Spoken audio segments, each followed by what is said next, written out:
right, everybody, welcome to another installment of Innovation Crush. It's me, Chris Denson, your amazingly gracious host. In case you're tuning in for the first time ever, this show covers all things innovation, ideas, creativity, smart people doing smart things. And today we have one of the smartest. Say hello, Daymond John. Oh, you were talking about me? Okay. Well, no, it was just usually I'm talking about myself, but but this time I have to pass the buck over to you. Well, thank you for having me, man. So for the sake of anybody who's ever, who may be living under a rock, would you mind giving let's say the 90-second version of who Daymond John is? Yeah, sure. Daymond John is a young kid who started off in Jamaica, Queens, making a couple of top hats for, they almost look like ski caps for this up and emerging music called hip hop, and wanted to try to dress everybody to look like they were part of hip hop. And I created a company, FUBU, for us, by us. And I did that out of the frustration of feeling that we were buying clothes from people who really didn't respect our culture. It wasn't about a color. And many people thought that it ended up becoming purely because of a color. It wasn't. FUBU, for us, by us is about a culture. And I went on after that to create a company that did about $6 billion in global retail sales. I would then acquire other brands such as Coogee and Heather Red and Willie Esco. And then I got casted to be on a show called Shark Tank, where I now invest in other people's dreams. And I'm fortunate enough to be part of a cast of people called Sharks. And our job is to hopefully uplift and invest in everyday entrepreneurs and make them a little bit more powerful and stronger so they can go out there and empower others as well. That's a pretty decent resume. Thank you. So you touched on something pretty interesting. This idea of culture versus perception, I guess. Yeah. What have you learned, maybe just through the FUBU lens or just in general, right, about changing perceptions? Because I think that's a really good thing, dealing with hip hop, especially, or any other area of culture where you have to translate it into, $1 billion business is not just like you said, like a color. So if you could talk a little bit about that idea of like translating culture into movements and vice versa. Yeah, I mean, I think that's a very good question. I don't really know if I've ever been asked that before, so I had to put some thought to it. But, in regards to the perception, people all have obviously a preconceived perception many times of what a color is, a culture, a person, an individual, a brand. And it takes a reinforcement of you to know, first of all, what are you after as a brand and or a person, to what are you trying to accomplish? And I always try to tell people, can they personally put themselves in 2 to 5 words? And then after that, if you have a brand or a company, can you put that in 2 to 5 words? And then because if you don't know what you stand for, then you leave it up to other people to interpret. And Apple has always been think different, and Nike has always been just do it, right? And FUBU has always been for us, by us. It just happened to be that the for us, by us was misinterpreted, and that could be good or bad. Misinterpreted in various different ways. A lot of the people would think that it was only for African Americans when it wasn't. It was for a culture that was sparked by the innovation in the music of African Americans. But then people would think it's only for hip hop. Then people would think it was only for New York City, only for Hollis, Queens. So in some ways it worked, in some ways it didn't. But our job was to reinforce that. And in regards to perception, it's the same thing when you walk in a room and, you walk in a room and say, nobody likes me because I'm black. Well, you know what? Other people are going to say nobody likes me because I'm short. Nobody likes me because I'm Jewish. Nobody likes me because I'm a female. Everybody's going to have their understanding and or their perception of what you are. It's only you after that who has to reinforce who you really are. So I think that once I got onto Shark Tank, the perception of hopefully African Americans, but definitely myself, has changed for the better. People prior to that thought that I was a FUBU guy. So I was going to walk into the room with baggy jeans on, gold teeth, and I start breakdancing and rapping. Right? Cool. But, I would love to see that. First of all, I would just love to see that anyway. You just gave me an idea for a Halloween costume. Exactly. But when I walk in the room and they start to understand whether you're African American, and any of the sharks, whether you're African American, female, whatever the case is business. And being an entrepreneur is the ultimate equalizer. You need to know your numbers. You need to have your data. You need to wake up before everybody else, go to sleep after everybody else. They take the color aspect out of the room, or the perception of hip hop out of the room. They just start saying, this person is a business person. And hopefully they then turn around and look at other people that they may have had skewed perception of as just people and business people. So I say all that to say, it really, at the end of the day, is going to be, the perception is going to be about what you really walk into the room and bring with yourself. Well, I think also just as an innovator, kind of the theme of this show is like you always have something that's a little bit left field or different that you have to use the powers of persuasion to convince everybody that whatever you're talking about is gold. Um, 100%. Because you know what? Listen, if everybody agrees with what you're doing and what you're saying, then you're doing something wrong, because you usually get the lowest common denominator, right? When everybody says, yeah, that's okay. But when you go in the room as an innovator, most of the room is not going to necessarily understand you, and it's going to be your job to persuade them. You talk about this concept of 2 to 5 words, and even fast forwarding a little bit to your book, where you talk about this idea of constraint, right? The ability to crunch something, like some crazy concept that's in your head, or a thing you've built, into 2 to 5 words, and then or just the idea of constraint in your personal circumstances as a business person or as an individual. Kind of talk about that a little bit, and like your approach to constraint, and even maybe in the context of Power of Broke, but just in general would be great too. Yeah. So, and to elaborate on that, excess of anything is not necessarily going to bring you better results. It actually can confuse you. A lot of people don't realize that one of the top reasons why small businesses and startups fail is usually overfunding. It's not the fact that they had enough, they didn't have enough cash. They actually had too much. They went out, and instead of taking, $1,000 and $2,000 and taking an affordable step and then learning from that step, and then proceeding and taking another $2,000 and proceeding in the next step, and going out and getting strategic partners around you, finding an audience that believes in you, and revamping or tweaking your idea. Not twerking. You don't want to twerk your idea. You could. This goes back to your breakdancing and gold teeth.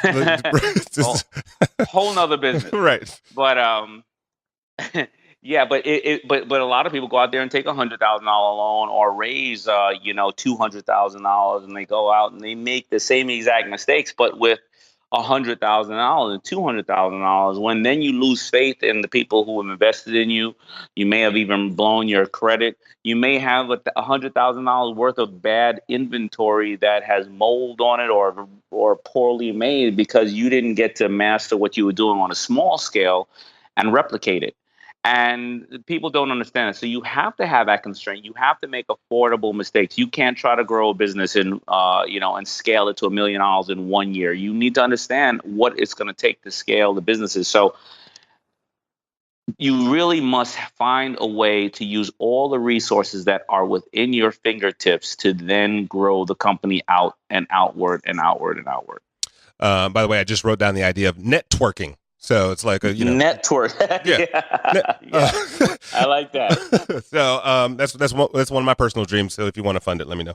I think you touched on something else, which is maybe there's a psychology of money. I think most founders may have never encountered $1 million like all at once, or $100,000 all at once. And I think, has that sort of thought crossed your path, or that sort of, something in there where the way a person perceives money versus, or a team, the way the team perceives money versus what it should, versus what the power of the money actually is? Absolutely. Listen, you don't know what you don't know. And to sit there and think that somebody knows what they would do with $1 million, you really don't know. And we see that all the time, because if you look at people like lotto winners and athletes, 3 years out of the league, over 65% of them are bankrupt. It's because when they've gotten in this huge influx of capital, they didn't know, what to do with it. And I made that same mistake. So I wrote The Power of Broke, because I noticed that the people that use the power of broke more than anybody else are the people that have a level of success or wealth. And when I made my biggest mistakes, it was when I had money. And it was long after I had originally had money. I lost some of it. So then I decided to invest some more of it. And one of my biggest mistakes and learning lessons, and the reason I wrote the book, is because when I purchased a company called Heatherette, I then went and invested $6 million into Heather. Now, after the $6 million was gone, I realized the mistakes I made. The mistakes I made was that I knew the brand and it was a good brand, and they were getting a lot of free advertising because they were just like we were, FUBU guys, just hitting a different market a couple of years later. And I knew that there was people who really wanted this brand. So what did I do? I put in $500,000 every runway show, seventh on sixth runway show, fashion show, which it could have been 50,000. I then went and took out big advertising in magazines. I also went and hired those big agencies and all those things. When if I would have just rolled up my sleeves and gotten into the business, I can't say I would have succeeded, but I would have lost $500,000 instead of $6 million. I would have lost $500,000 in 1 year instead of 6 million over 2 years because I would have failed fast and I would have learned from my mistakes. And I just didn't know any better. And that's why I wanted to share with people, don't make the mistakes that I made, because I fortunately enough had enough money to recover from it. And I had other businesses that brought in future capital. But if that was all that I would have ever had, I would have had nothing else after that. Yeah, I mean, a lot of it also just sounds like understanding risk management. And one of the things I read that I thought was really interesting about the birth of FUBU was, and correct me if this is not true, but your mom put up her mortgage to fund a stage of development for the business. Is that correct? Yes, absolutely. So my mother and I, we were working on. Well, of course, we had a house, and I was working on this house about 10 years old. I was putting in like my little 5 cents a month, whatever I could. And as I grew older, I would. My mother and I would split the responsibilities of the mortgage. But when I finally went out and I had $300,000 in orders, I came home to my mother. I got turned down by 27 banks because I really didn't know how to fill out a loan. I didn't know anything about financial statements. I didn't know anything about proper projections or anything like that, and scaling and distribution. And she said to me, she said, "You know what? We have money in this house. Now, I wouldn't normally do this, but if you really have $300,000 in orders, you're going to need to get those orders out to everybody. And if you don't get those orders out to the stores, they're never going to trust you again. But $300,000 in orders, let's go and take out as much equity as we can in this house, and you go sell all the clothes and you put the money back in the house." So my mother, even still till then, she would never lend me any money prior to that. She would say, "You got to go out and do what you have to do." And so I don't want it to seem like she was just like, "Yeah, sure, here you go." Right.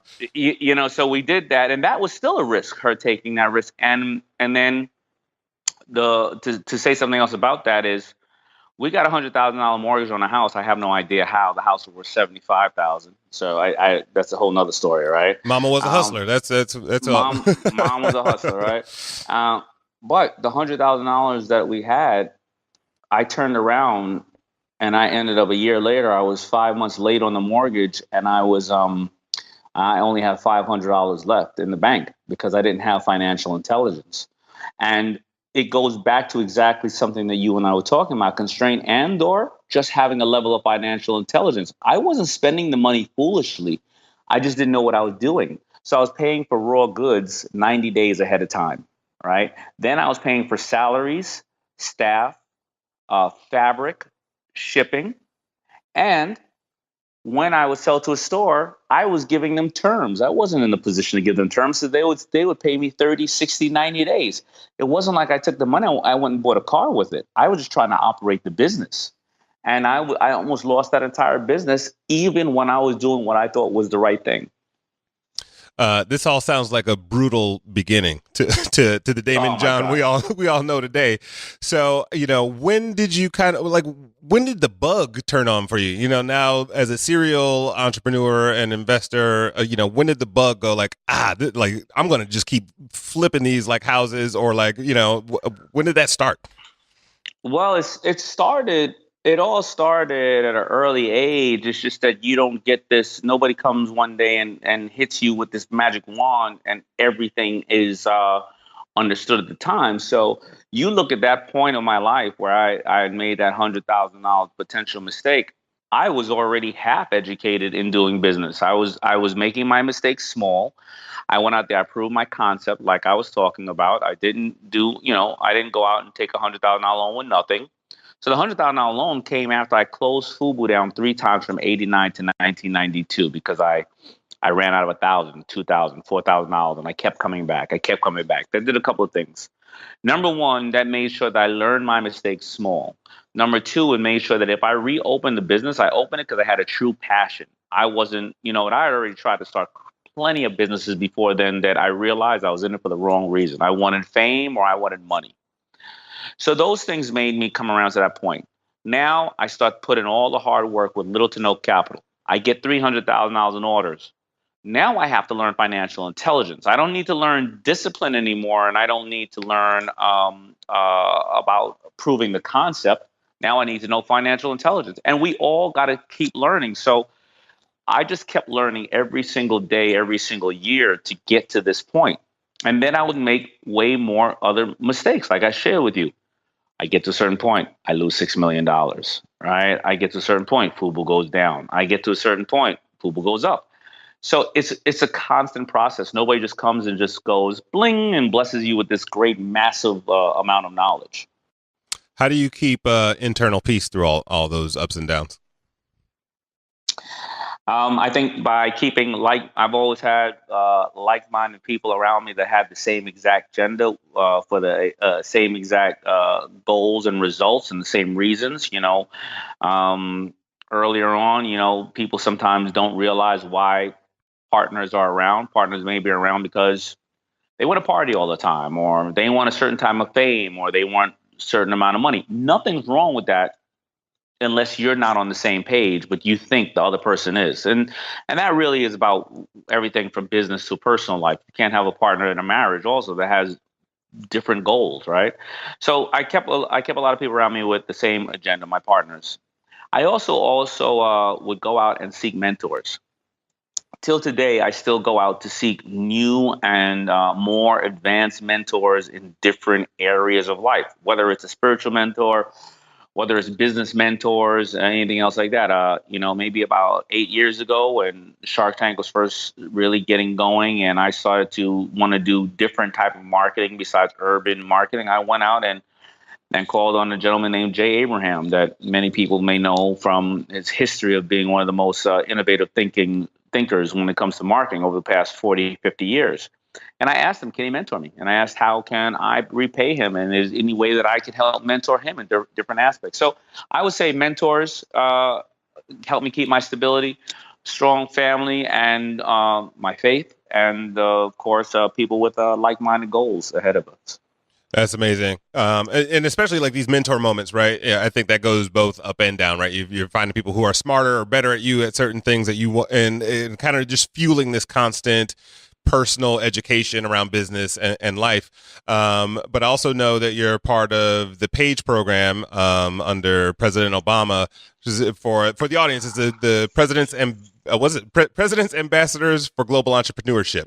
Correct. And you and I had a brief conversation at Stanford this year around that. But I would love if you could just kind of let the audience in on what the PAGE program and also like why you're involved and passionate about it.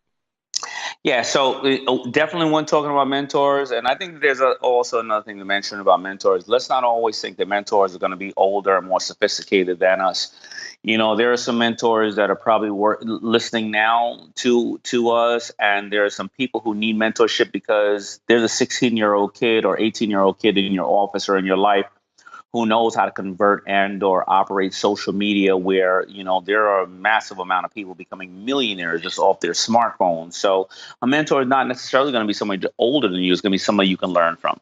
But if you look at the ambassadorship program, Presidential Ambassador for Global Entrepreneurship Program, we're going to call it PAGE Ambassadors.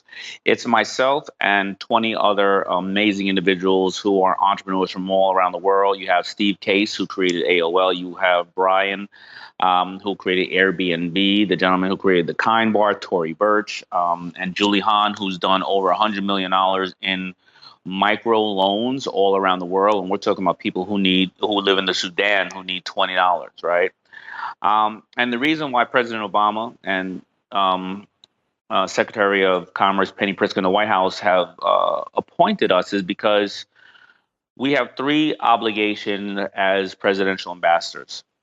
I went to Kenya with the president. I've also went with him to his trip in Cuba. And the reason why is because entrepreneurship is very empowering. And there are a lot of people around the world who don't necessarily understand or grasp entrepreneurship. Now, entrepreneurship is not something new.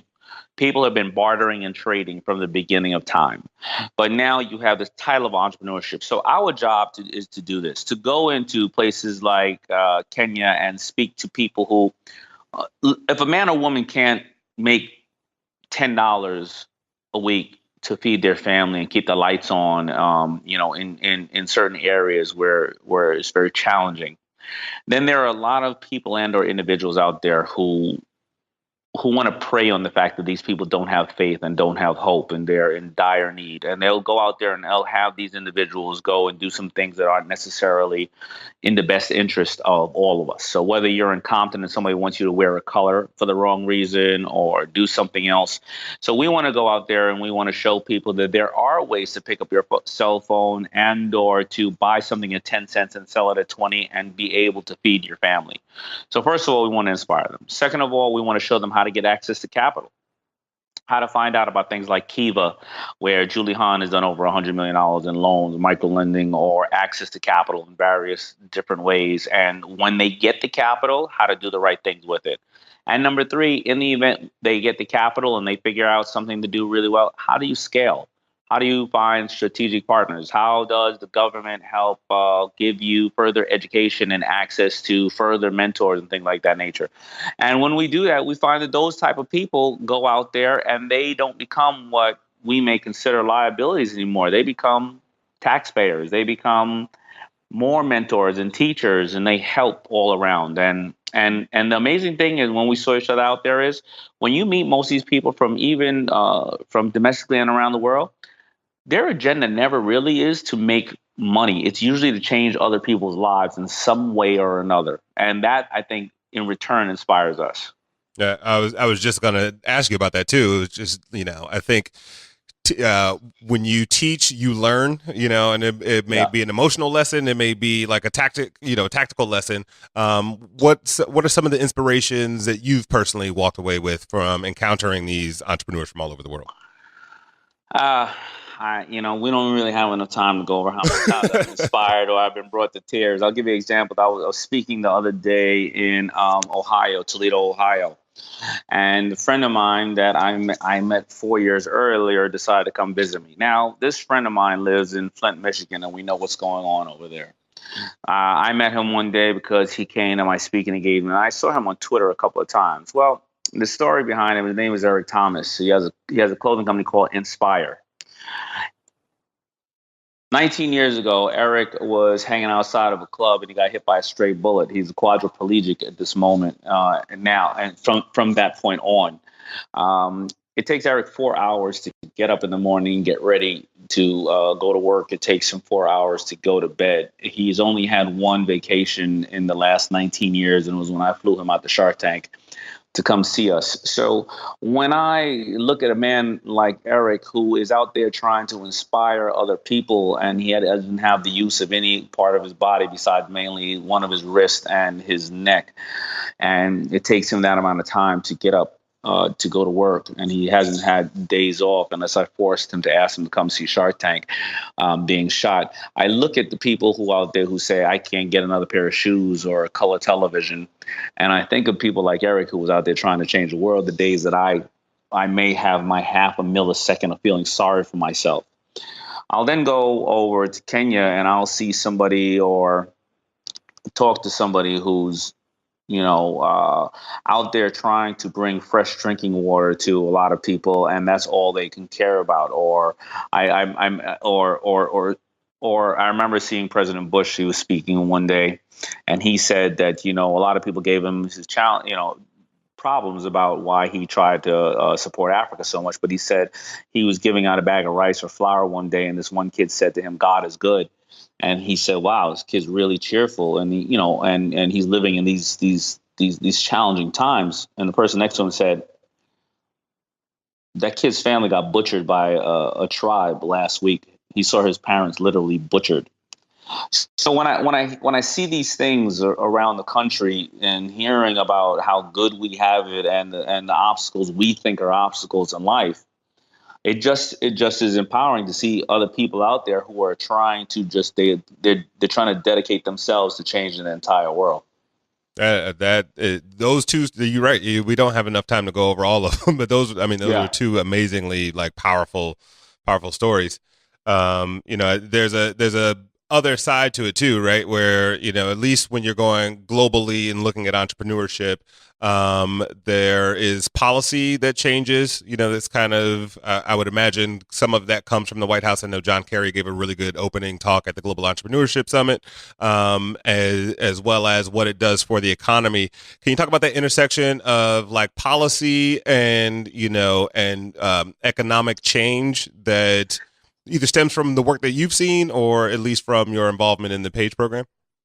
Yeah, 100%. So, we as we met people around the country, policies have changed. So you look at places like India, where the level of indentured servants and slavery still exists to some extent, where somebody who borrowed $100 now their family is enslaved. And when you look at entrepreneurship, where you start to see capital coming into the markets for various reasons, and especially when you look at places like Afghanistan, where women, for the most part, weren't was shunned upon and they weren't supposed to work, and you look at things like domestic violence is obviously heightened due to the lack of money coming into the home, where now I've met two or three women who have now opened up their own little factories and things of that nature in places like Afghanistan, where they are starting to change the laws and realize that they should allow the team of women to participate. I start seeing women who there's one woman, for example, she was having a challenge with her husband, and she was being abused, and domestic violence was running rampant in her life. And now she has a factory with 20 other women, and they make sarongs, hand woven sarongs. And now her husband is sweeping up the factory, and if he wants to stay employed, he better not put his hands on her. And Right. it's empowering to see stuff like this. So you go to Cuba, and whatever has happened in Cuba politically, it's not my position, but we know, many people know, that the Cuban people have suffered, and a lot of the people in power have not necessarily have suffered because of the embargo over the years. And now you look at people becoming hosts and opening up 4,000 Airbnb homes, and they're becoming entrepreneurs in their own sense, and versions of Uber going out there. And Carnival Cruise Line is now are opening up ports to Cuba. And where are people going to stay when they want to get off the ship and maybe hang out for a little while? And it's starting to change in regards to policies too. When people start empowering themselves, and if the country has 3% of internet or 5% of internet, and now it goes up to 15 and 20%, it's going to let them communicate more. And we look at people like Cuba, when a crisis goes on like Ebola, they have some of the smartest doctors in the world there, because they concentrate on medical training and medicine, and they go out and they then go help cure and help other global issues. So it just all around starts to manifest and starts to build and snowball. Yeah, that's fantastic. Just looking at your journey from knit caps to the White House, what sort of your central personal mission? Like what have you defined that yet? Where do you stand on that? Well, my central mission has grown over the course of years. I mean, I don't know. Listen, my kids, they already know they want to change the world at a young age. I didn't really realize that. And as I've grown, I've gotten to witness and see so much. My mission is a couple of things. Number one, I want to of course reduce gun violence, and find ways to take a lot of these illegal guns off the streets that are killing our youth. I want to try to, and I want to try to do a lot of things. So hopefully I can accomplish one of them. Right? I want to save our planet because of the clean drinking water and our oceans, and I want to find a way to educate and give financial intelligence and a lot of type of economic intelligence to our minorities and our youth, so that we can change, as we talked about earlier, the perception of what a young African American, Latino, or Caucasian youth is, to reduce the probabilities of whether gun violence or whether police violence or whether gang violence and things of that nature. I really, and anything that I can do to help in all those different aspects, I just start. And I do little by little to grow, just like I look at entrepreneurship. Because if I'm going to sit back here and say, well, in another 5 years, I'm going to retire and dedicate myself all to that, I may get hit by an ice cream truck tomorrow and not do anything, right? So I got to start here and there, every place that I can, and just keep applying it and hopefully start to address a lot of those agendas that I have. Yeah, so you have small goals. That's you gotta start somewhere. Baby steps. Yeah, yeah. Do you feel like you mentioned that getting hit by a truck? I kind of woke up today with in a little bit of a cold sweat. Like I want to hurry up and get some stuff done. Like, do you feel a sense of urgency about those missions? Like, does it kind of you feel it in the pit of your stomach? I feel a sense of urgency in almost any aspect of things I do, but it's not the urgency to accomplish this. It's the urgency to get started. And once I get started, I feel a sense of urgency of continue. Because if we always think that it must be absolutely completed, well, I'm never going to consider myself the best dad ever. Right? It's not going to be one day that I'm going to go, all right, I made it as a father. It's going to be ongoing, and I have a 6-month-old now, so I'm starting life again over in that aspect. Congratulations. Number one, well, thank you very much. I'm very, very happy about that. Thank you. But I have an urgency, and why I think because anybody listening to us that is, I don't know, 25 or over, how many times have you been shocked when you start to hear about how many people in your life has passed for various different reasons, whether it's cancer or whether it's death by something else? Life is not promised. But so we all can't have this theory of, well, one day I'll get to it. There'll never be, the perfect time. It'll only be the perfect use of time. So I just try to put in as much as I can on any and all aspects to start it. Then it's to keep it going. And then, of course, it is to accomplish it and do a great job at it. Well, speaking of time, thank you for spending yours with us today. A couple more things as we wind down. Thank you. Kind of take in all the things you've seen, which, globally, domestically, the companies that you're involved in, the companies you may have passed up, just experiences you've had in life. And I'm curious as to what Daymond John's current innovation crush is. What have you seen in the world that you think is amazing that you're just like, that is the thing. That's that.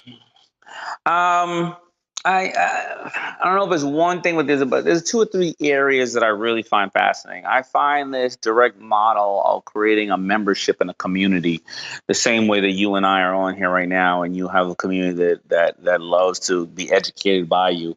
I find that fascinating. I find that extremely empowering. There was, in the past it was make it, they will come and sell them whatever you want, and now people have this freedom and this transparency to do whatever they want, and they have the way to get empowered. So whether it is listening to a podcast or whether it is getting something delivered by the honest company to you every single month because you're a member of this company and you just don't want to look otherwhere because they're going to provide you something, or medicine or medical tech. I love this subscription model and this ability to really talk to your customers and get their feedback and give them feedback. I also love how technology is starting to be added to everyday aspects of life, such as apparel and such as our electronics and things of that nature. This can help us become healthier. So whether you're wearing some kind of shirt that, your sweat is now being broken down and telling you your deficiencies or what you need, or whether you're rubbing something against your head and electronically showing you and breaking down your body and letting you lead a healthier life.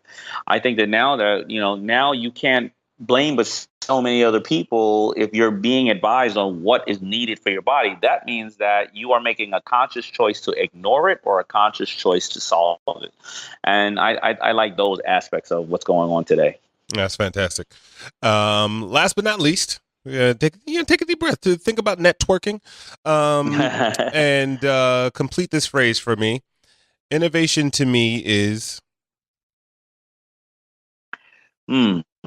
Innovation to me is, am I supposed to get one word or a couple words? But whatever comes to what's in your heart, Daymond? Yeah, innovation to me is to effectively empower and change people's lives. That's great and well stated. where can people find you? Where on the interwebs? Where do you want people to go and connect with you? Let us know where to find you. No, you know what? My book tour is over, but they can always find me on ABC Friday nights at 9 p.m. I'm always there on Shark Tank, and I usually do a live broadcast on my Facebook right after that. And all of my Facebook, Twitter, Instagram, Snapchat, Insta, whatever networking address will be at the Shark Daymond. My name is spelled Daymond like Raymond with a D. Very cool. Well, thank you for joining us. This has been great. I appreciate your time. I had a great time. I appreciate it, and I love the questions, man. I mean, I get asked the same crap all the time, and you did not ask me the same crap, so I appreciate that, man. I try not to ask crap, so it's one thing I don't do when I'm doing my job well. But everyone, thank you for tuning in. This has been another installment of Innovation Crush, and we will talk to you next time.